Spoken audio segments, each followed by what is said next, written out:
Olá pessoal, beleza? Meu nome é Anderson Foca, estou aqui nesse Music Doc de hoje para comentar um pouco sobre os rumos dos festivais de música pós-pandemia, né? Muitos comentários a fazer, principalmente porque a gente está entrando agora nessa temporada de novembro, onde os festivais chegam até aqui no Nordeste. São uma dezena de festivais que vão acontecer por aqui agora e a gente gostaria de falar um pouco sobre... fazer um exercício, né, sobre esse assunto que é sempre muito legal, muito bacana da gente falar. A gente está vivendo uma transformação pós-pandemia dos festivais de música no Brasil, né? A gente está vendo acontecer agora um movimento que não é inesperado, mas ele aconteceria em algum momento. O que acontece é que os festivais de música, que a gente chamou de música independente, né, os festivais que apareceram ali nos 90, né? Ali Abril pro Rock, muitos outros que apareceram nessa época, Porão do Rock e tal, eles disseminaram essa ideia de festivais no Brasil de um jeito um pouco diferente de como isso bate, por exemplo, na Europa ou nos Estados Unidos, né? No Brasil, os festivais de música ligados à cena independente, eles trabalharam muito nas questões de desenvolvimento das cenas, né? E se ligaram muito pouco em ser uma puta festa, né, com artistas midiáticos e tal. Isso tem função em outros festivais que aqui no Brasil você pode ver no Rock in Rio, Lollapalooza, em outros, né, em outras atividades. Só que a vida é movimento, né? Isso faz 30 anos e os festivais também se movimentaram e foram ser outras coisas além disso, né? Eu considero que um festival de música dos moldes desses que a gente chama de banda, festivais de independentes, né, com esse nome de independente, que é parte importante desse circuito que vai acontecer agora em novembro no Nordeste, que aí eu posso citar Norte-Nordeste, né? Cirrasgo, Radioca, Festival do Sol, BR-135, Suíça Baiana, são, na verdade, uma dezena de atividades que vão acontecer por aqui agora. Esses festivais, no geral, trabalham com alguns aspectos importantes que me parece que estão mantidos, né? Que seriam, basicamente, tratar as regionalidades, né? Então, todos eles são muito atuantes nas suas regiões, perto de onde são, nas suas cidades. Eles tratam o desenvolvimento artístico e a memória de um jeito muito sólido. Então, tem muita banda nova, muitos artistas novos que o público mal conhece. E também cuida um pouco da memória, né? Todos eles têm artistas mais velhos, não só da cena local, como também da cena brasileira. Eu posso citar aí nos line-ups o Marcos Valle, no do Sol tem Cátia de França, João Donato. São dezenas de exemplos de que isso acontece, sempre tem acontecido e possivelmente vai continuar acontecendo. O lance é que o Brasil está há 6 anos numa crise de financiamento muito grande, né? E uma hora essa conta iria chegar, né? E essa conta chegou na pós-pandemia, né? Então o que está acontecendo agora, que a gente tem visto ultimamente, é uma proliferação de festivais muito grandes, né? Com line-ups ali de artistas médios, alguns artistas também muito grandes, né? Naquele sprint, assim, naquela corrida atrás da venda do ingresso para se viabilizar, né? Não tem nada de mais nisso. É uma coisa que é corriqueira e faz parte do negócio da música, né? A gente ser viável financeiramente. Só que essa balança entre os festivais não terem financiamento para não depender tanto de venda de ingresso e festivais que precisam de uma venda de ingresso absurda para poder se pagar, está fazendo a conta da música não fechar muito bem, né? Então a gente está preocupado com esse movimento, né? Porque ele não deveria, esse crescimento dos festivais, a ponto deles serem super midiáticos e vendáveis e patrocináveis, deveria acompanhar uma evolução natural dos anos em que eles se realizam, se repetem, e acompanhando, obviamente, o flow do ano em que a gente está, em 2022, obviamente jogando todos os jogos em que a condição que a música se apresenta para a gente agora, obviamente não é a mesma de 30 anos atrás. Então os festivais naturalmente também se atualizam, né? Mudam os seus perfis, seus formatos para que isso aconteça. Mas sem esquecer, né, o desenvolvimento do artista novo e um registro da memória e uma preocupação com a regionalidade. Então a gente tem visto isso acontecer, essa mudança de paradigma dos festivais. São dezenas de exemplos no Brasil inteiro. Praticamente em todas as cidades existe esse tipo de festival, que é o festival que reúne um monte de artistas, às vezes num dia só, 2 dias só, quase sem bandas novas, né? Praticamente sem bandas novas, já no intuito de ter uma arrecadação que torne o festival sustentável por si só. E, de certo modo, até atrai patrocinadores mais ligados ao entretenimento do que ligados nas formações culturais, o que também é muito natural, né? Cada patrocinador escolhe onde quer pôr seu dinheiro, isso faz parte do jogo, faz parte do mercado, né?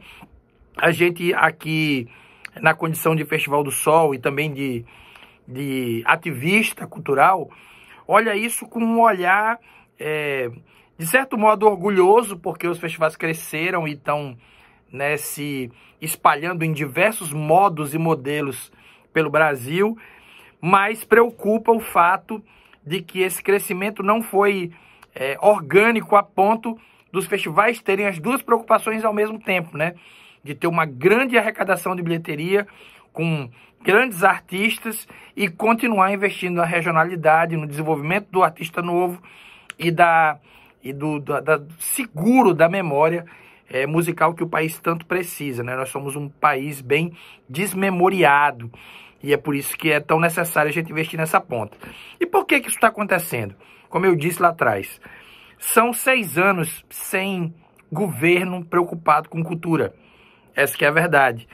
E a gente continua atuando, fazendo as coisas, muito porque em alguns locais ainda existem, né, governos, prefeituras que atuam na base da cultura, na base cultural da cultura, financiando festivais como esses que eu falei, regionais, e que apostam em artista novo, que é o caso do Sol, sem nenhuma falsa modéstia, por exemplo.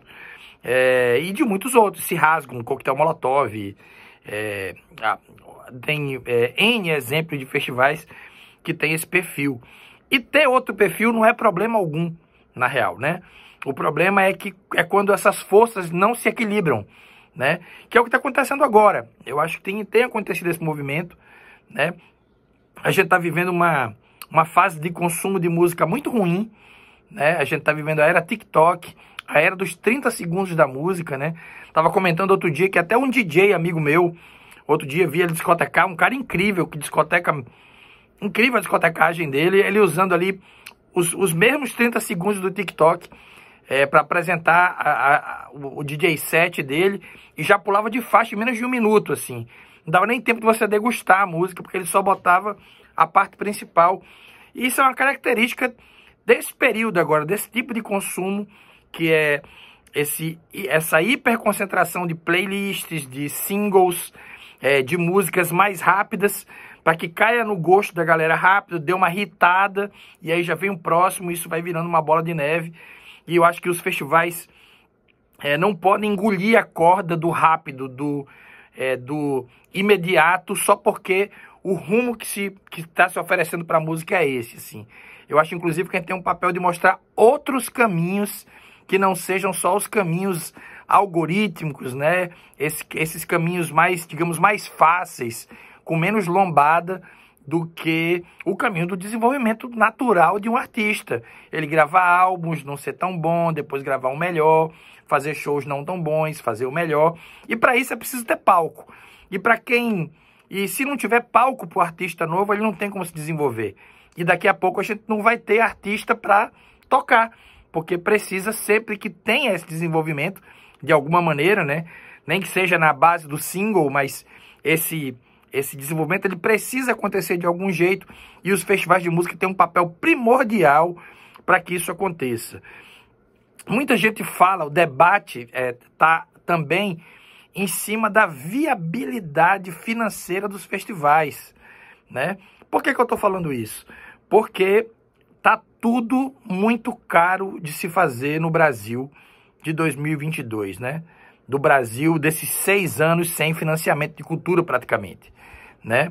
A gente tem vivido um momento difícil, com passagens aéreas caras, logística de estrutura cara, né? A cobrança do preço do ingresso também precisa seguir esse mote, aí você bota o ingresso um pouco mais caro, as pessoas não seguem tanto, né? Se tivesse mais financiamento, era mais fácil para festivais menores trazer artistas maiores para fazer essa composição e essa roda girar.